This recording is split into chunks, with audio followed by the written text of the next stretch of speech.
اللهم صل على محمد وعلى آل محمد كما صليت على إبراهيم وعلى آل إبراهيم إنك حميد مجيد. اللهم بارك على محمد وعلى آل محمد كما باركت على إبراهيم وعلى آل إبراهيم إنك حميد مجيد.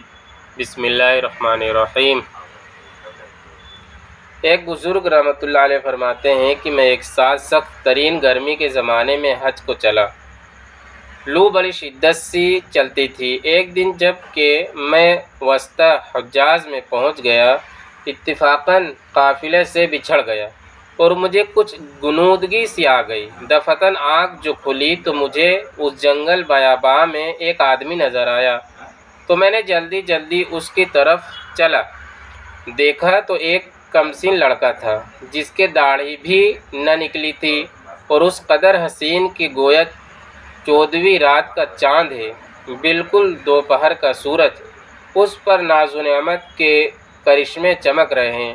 میں نے اس کو سلام کیا. اس نے کہا ابراہیم وعلیکم سلام، یعنی سلام کا جواب دیا اور نام کے ساتھ بھی. تو تعجب ہوا ان بزرگوں کو تعجب ہوا کہ سلام کا جواب دیا اور نام کے ساتھ. یہ تو انجان آدمی ہے، تو اس نے سلام کا جواب میرے نام کے ساتھ دے دیا، تو انسان کو تعجب تو ہوگا ہی.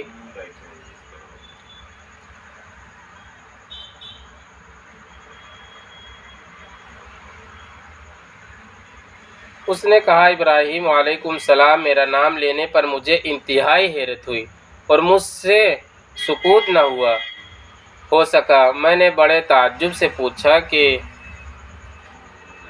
صاحبزادے، تجھے میرا نام کس طرح معلوم ہوا؟ تو نے مجھے کبھی دیکھا بھی نہیں. کہنے لگا کہ ابراہیم، جب سے مجھے معرفت حاصل ہوئی میں انجان نہیں بنا، اور جب سے مجھے وصال نصیب ہوا کبھی فراق نہیں ہوا. میں نے پوچھا کہ اس سخت گرمی میں اس جنگل میں تجھے کیا مجبوری کھینچ کر لائی؟ کہنے لگا کہ ابراہیم، اس کے سوا میں نے کبھی کسی سے انس پیدا نہیں کیا اور نہ اس کے سوا کبھی کسی کو ساتھی اور رفیق بنایا.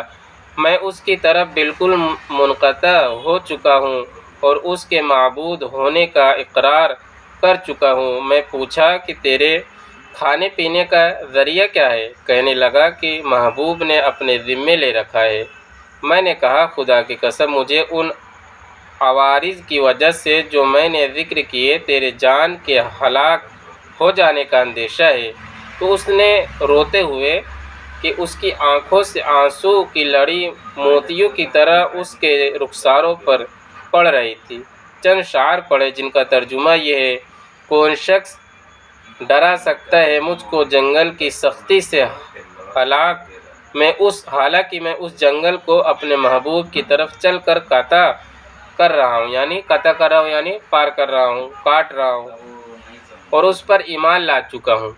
عشق مجھ کو بھی بے چین کر رہا ہے اور شوق ابھارے لیے جاتا ہے، اور اللہ کا چاہنے والا کبھی کسی آدمی سے نہیں ڈر سکتا.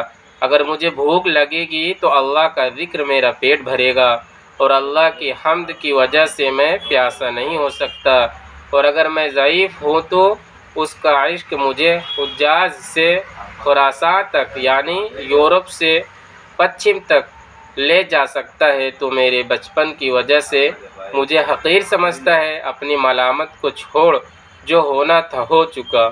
میں نے پوچھا تجھے خدا کی قسم اپنی صحیح عمر بتا کیا ہے؟ کہنے لگا تو نے بڑی سخت قسم مجھ کو دے دی، یعنی اللہ کی قسم. جو اللہ سے محبت کرتا ہے ان کے لیے قسم، اللہ کی قسم بہت بڑی قسم ہوتی ہے، سب سے بڑی قسم ہوتی ہے.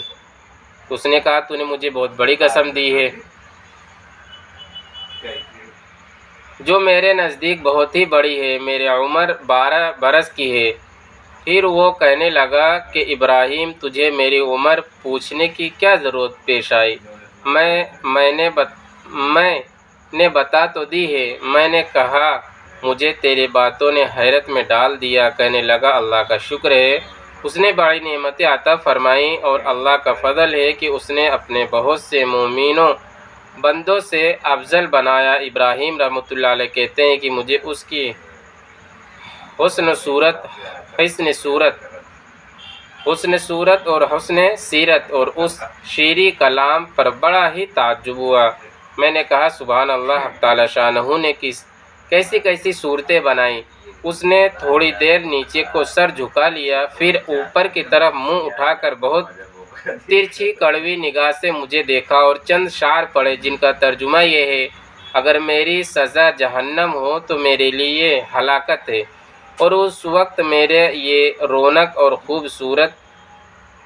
خوبصورتی کیا بنائے گی؟ اس وقت میرے سارے خوبیوں کو عذاب عیب دار بنا دے گا، اور جہنم میں طویل عرصہ تک رونا پڑے گا، اور جبار جل جلالہ یہ فرمائے گا: اور بدترین غلام تو میرے نافرمانوں میں ہے، تو نے دنیا میں میرا مقابلہ کیا، میرے حکم عدولی کی، کیا تو میرے عہد و پیمان کو جو عز و جل میں ہوئے تھے بھول گیا تھا، یا میری قیامت کے دن ملاقات کو بھول گیا تھا؟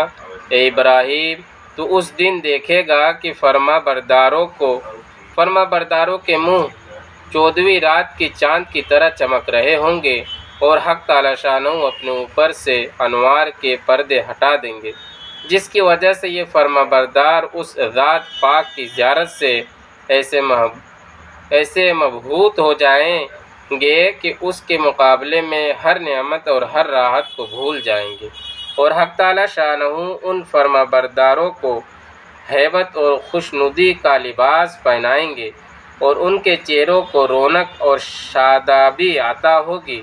یہ اشعار پڑھ کر کہنے لگا: اے ابراہیم، مہجور وہ ہے جو دوست منقطع ہو گیا ہو، اور وصال اس کو حاصل ہے جس نے اللہ کی اطاعت سے دافر حصہ لیا، لیکن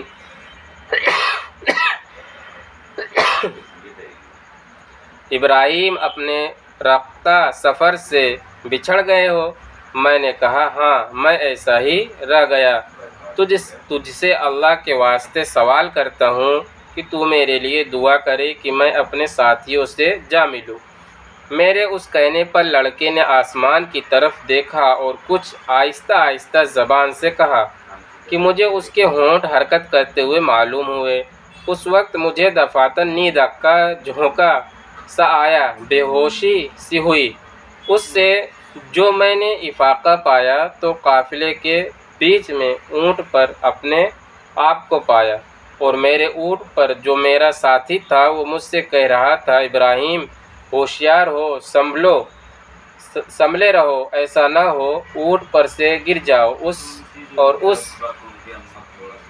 لڑکے کا مجھے کچھ پتہ نہ چلا کہ وہ آسمان پر اڑ گیا یا زمین کے اندر اتر گیا۔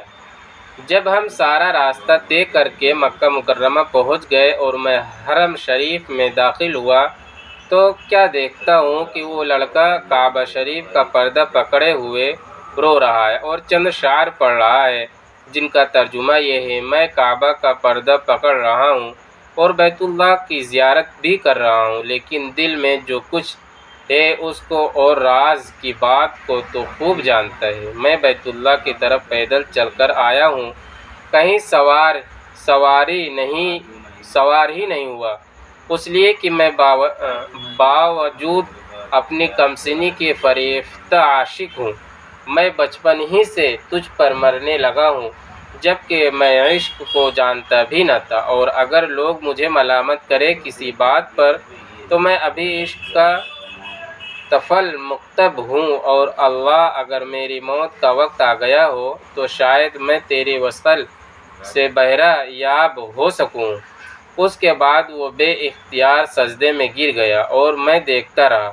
اس کے بعد میں اس کے پاس گیا اور اس کو ہلایا تو وہ انتقال کر چکا تھا۔ رضی اللہ عنہ ورضوا عنہ۔ ابراہیم رحمۃ اللہ علیہ کہتے ہیں کہ مجھے اس کے انتقال کا بہت سخت صدمہ ہوا، یعنی افسوس ہوا، رنج ہوا، بہت سخت۔ وہاں سے اٹھ کر اپنی قیام گاہ پر آیا اور اس کے کفن دینے کے لیے کپڑا لیا اور مدد کے لیے 1-2 آدمی ساتھ لیے اور وہاں پہنچا جہاں اس کو مردہ چھوڑ کر آیا تھا، تو اس کی لاش کا کہیں پتہ نہ چلا۔ وہاں دوسرے حاجیوں سے دریافت کیا مگر کسی کو بھی پتہ نہ تھا۔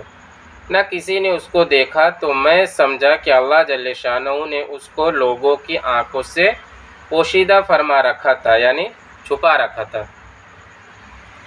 میں وہاں سے اپنی قیام گاہ پر واپس آ گیا اور مجھے غنودگی سی آ گئی، تو میں نے اس کو خواب میں دیکھا کہ وہ ایک بہت بڑی مجمع میں ہے اور سب سے پیش ہے، اور اس پر اس قدر نور چمک رہا ہے اور ایسے عمدہ جوڑے ہیں کہ ان کی صفت بیان میں نہیں آ سکتی۔ میں نے اس سے پوچھا کہ تو وہی لڑکا ہے؟ کہنے لگا کہ میں وہی ہوں۔ میں نے پوچھا کیا تیرا انتقال نہیں ہوا؟ اس نے کہا ہاں ہو گیا۔ میں نے کہا میں نے تجھے تجویز و تکفین کے لیے بہت تلاش کیا، کہیں پتہ نہ چلا۔ کہنے لگا ابراہیم سن، جس نے مجھے میرے شہر سے نکالا اور اپنی محبت میں فریفتہ کیا اور میرے عزیز و اقارب سے جدا کیا، اس نے مجھے کفن دیا اور کسی دوسرے کا محتاج نہیں بننے دیا۔ میں نے پوچھا کہ حق تعالی شانہ نے مرنے کے بعد تیرے ساتھ کیا معاملہ کیا؟ اس نے کہا اللہ جل شانہ نے مجھے اپنے سامنے کھڑا کیا اور فرمایا کہ تو کیا چاہتا ہے؟ میں عرض کیا کہ الہ تو ہی مقصود ہے اور تیرے ہی مجھے آرزو ہے۔ فرمایا کہ بے شک تو میرا سچا بندہ ہے اور جو تو مانگے اس کے لیے کوئی روک ٹوک نہیں۔ میں نے عرض کیا کہ میں یہ چاہتا ہوں کہ میرے زمانے کے تمام آدمیوں میں میری سفارش قبول فرما لے۔ ارشاد ہوا کہ ان سب کے بارے میں تیری سفارش قبول ہے۔ ابراہیم کہتے ہیں کہ اس کے بعد اس لڑکے نے خواب میں مجھ سے رخصتی مصافحہ کیا اور میں نیند سے بیدار ہو گیا۔ میں نے اپنے حج کے جو ارکان باقی تھے وہ پورے کیے، لیکن اس لڑکے کی یاد سے اور اس کے رنج سے میرے دل کا قرار نہ تھا۔ میں حج سے فارغ ہو کر واپس ہوا، لیکن راستے میں سارے